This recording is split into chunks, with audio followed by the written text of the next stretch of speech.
اگر آپ کے والدین آپ سے راضی نہیں تو اللہ اور اللہ کا رسول صلی اللہ علیہ وسلم کبھی آپ سے راضی نہیں ہو سکتے. ہمارے مائیں بہنیں کہیں بھی جائیں گے تو انہیں ایک محروموں کے ساتھ جانا چاہیے اگر ضرورت پڑے. لیکن ان کا مقصد کیا ہوتا ہے کہ اگر اعجاز صاحب ایک اچھا کام کر رہا ہے سوسائٹی میں, کس طریقے سے اس کے کام کو خراب کیا جائے, اس کو بدنام کیا جائے. سون خاندانی ہسا یژھان وچھن صرف سے صرف سہ نوکری کرن واجی آسن. یہ ایک شیم فل عمل ہے. میں کہتا ہوں کہ اس پر جتنا بھی کہا جائے کم ہے. بسم اللہ الرحمن الرحیم. السلام علیکم ورحمۃ اللہ وبرکاتہ. ناظرین محترم, میرے ساتھ میں ڈاکٹر مولانا غلام رسول حامد صاحب بات کرنے کے لیے موجود ہیں. ان کے ساتھ آج بات کرنے کی کوشش کریں گے جس طریقے سے کل ایک ناقابل برداشت واقعہ ضلع بڈگام سے سامنے آیا تھا, جہاں پہ ایک جعلی پیر نے ایک عورت کے ساتھ جسمانی زیادتی کرنے کی کوشش کی, اور ساتھ ساتھ میں اور بھی باقی مدعے ہیں ہمارے سماج میں, ان پہ بات کرنے کی کوشش کریں گے. مولانا صاحب, آپ کا بہت بہت شکریہ اپنا وقت دینے کے لیے.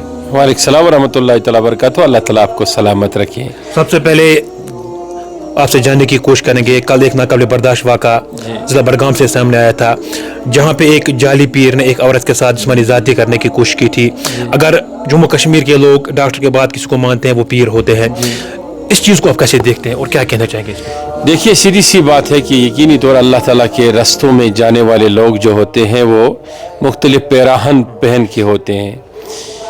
اچھے لوگ بھی ہوتے ہیں اور برے بھی لوگ بھی ہوتے ہیں. ہر سماج میں, ہر طبقے میں, جیسے آپ میڈیا کی بات کریں گے, ہم ٹیچرز کی بات کریں گے, ہم پیر صاحبان کی بات کریں گے, ہم اساتذہ کرام کی بات کریں گے, جس بھی شعبے میں آپ جائیں گے اچھے لوگ بھی ملیں گے آپ کو, برے لوگ بھی ملیں گے. یقینی طور اگر ایسا کوئی ہے کر رہا ہے یا ایسی کوئی ناپاک حرکت کسی نے کی ہے تو اس کو قرار واقعی سزا قانون کے تحت ملنی چاہیے.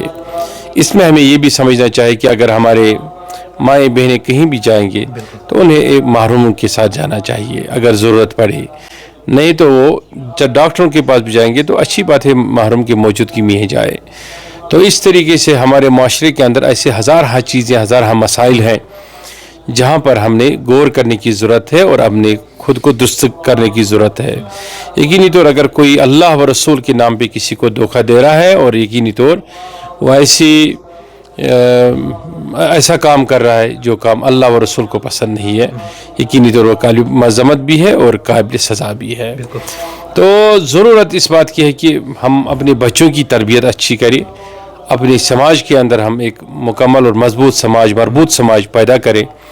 اس سماج کے اندر یہ ناسور خود بخود ختم ہو جائیں گے. بالکل. مولانا صاحب, سوشل میڈیا کے مختلف پلیٹ فارموں پہ ہمارے علماء کرام کے پیجز بنائے جا رہے ہیں. کوئی عام شخص ہوتے ہیں وہ پیج کریٹ کرتے ہیں, آپ کے نام پہ بھی بہت سارے پیج ابھی ہمیں دیکھنے کو مل رہے ہیں, پھر ایسے ویڈیوز اپلوڈ کرتے ہیں جس سے پھر نفرت پھیل جاتی ہے. اس پہ کیا کہنا چاہیں گے, کیا ان کے لیے کیا میسج رہے گا؟ دیکھیے, میں سمجھتا ہوں کہ ہر عالم دین کو چاہیے کہ وہ اپنے آفیشل پیجز, اگر وہ اس کو ضرورت پڑتی ہے سوشل میڈیا کا سہارا لینے کے لیے, اس وقت ضرورت ہے سماج کے اندر یا تشہیر کو زیادہ سے زیادہ مثبت بنانے کے لیے سوشل میڈیا کی اس وقت ضرورت ہے, اس میں کوئی شک نہیں ہے. جہاں برائی پہنچتی ہے, برائی کو ختم کرنے کے لیے اچھائی کا راستہ بھی تبھی اپنایا جا سکتا ہے جب ہم کوئی راستہ وہ اختیار کرے کہ جو برائی کے پرلل چلے, ہم برائی سے آگے بڑھے, تبھی برائی مٹ سکتی ہے. اس لیے سوشل میڈیا کی ضرورت ہے, اس میں کوئی شک نہیں ہے. اگر برائی سوشل میڈیا کے ذریعے سے پھیلتی ہے تو اچھائی بھی اسی کے ذریعے سے پھیلنی چاہیے. لیکن جہاں تک اگر کوئی کسی کے نام پر پیج کریٹ کر رہا ہے وہ خیانت کر رہا ہے. ایک تو وہ قانونی طور طریقے سے مجرم ہے ہی, اور دوسرا یہ ہے کہ قانونی طور طریقے سے مجرم بھی ہے. وہ بہت سارے ایکٹ ہے, جیسے یہ آپ دیکھتے ہیں کہ سوشل میڈیا پر کئی ایکٹ بنائے گئے ہیں, ہمارے ملک میں بھی ان کا نفاذ ہے. ایک تو وہ قانونی طریقے سے قانونی چاروں جو یہ لائق ہے وہ سزا کا مستحق ہے. دوسرا کہ وہ خیانت کر رہا ہے, کہ اگر اس کو چاہیے کہ وہ اپنے نام پہ پیج بنائے, اپنی ذات پہ پیج بنائے, اس کو کیوں ہے کہ وہ آپ کی پکچر رکھ کے یا ہماری پکچر رکھ کے ہمارا نام دے کے یا کسی بھی عالم دین کا نام دے کے اگر وہ پیج بنا رہا ہے اور اس پر کام کر رہا ہے, ایک تو وہ کام حرام ہے, اور دوسری بات ہے کہ وہ اللہ تعالیٰ کے ہاں مجرم ہے, اور تیسری بات ہے کہ اس کو قانونی سزا کا بھی مستحق ہے, اس کے خلاف قانونی کارروائی ہو سکتی ہے. اچھا, اس میں یہ چیز بھی ہے کہ میں نے دیکھا ہے کہ راتوں رات کوئی آدمی پیج کریٹ کر رہا ہے کسی نام پر بھی, مطلب جیسے کسی کا نام وہ نام ہوتا ہی نہیں ہے, خود ہی نام کریٹ کرتا ہے اور وہ نام دے کے پھر اس پہ ایک کنٹینٹ ڈالتا ہے جو کنسرن ہوتا ہے خالصتاً اس کو اپنے جو اس کے کا حریف ہوتا ہے اس تک پہنچانے کے لیے، یا خالصتاً کی ایک سستی شہرت کے لیے، یا خالصتاً لائکس کے لیے، یا اپنے اپروچ کو بڑھانے کے لیے، تو یقینی طور پر حرام کام ہے، حرام عمل ہے.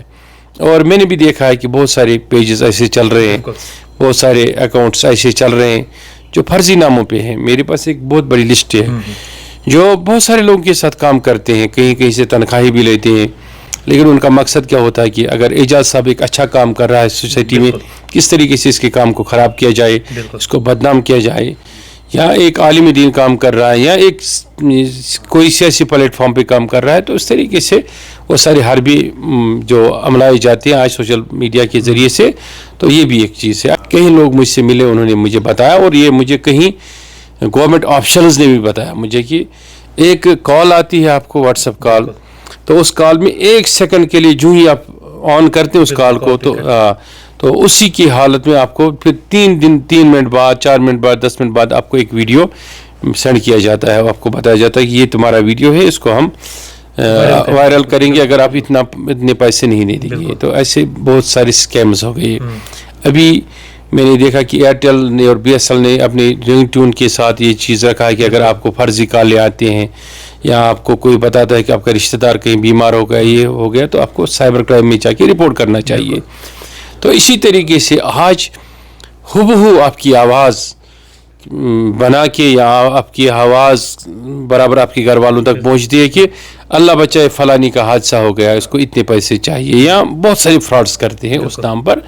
تو یہ بہت سارے جو فراڈس آئے ان کو ختم کرنے کے لیے آرٹیفیشل انٹیلیجنس جو ہے ہماری، وہ اپنے بچوں کو پڑھانی چاہیے، اپنے معاشرے کے اندر اس کو دیکھنا چاہیے، لانا چاہیے. بالکل مولانا صاحب، اب وقت کی قلت آپ کے پاس بھی ہے.